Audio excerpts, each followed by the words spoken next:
This dog was hiding and refusing to come out, deep in the bushes, scared and completely alone. Then someone gently offers food from a distance. The dog hesitates, but slowly steps forward.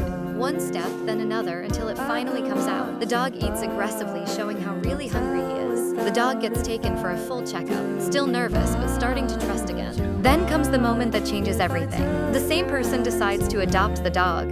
And just like that, it walks into a real home. From hiding in fear to finally feeling safe.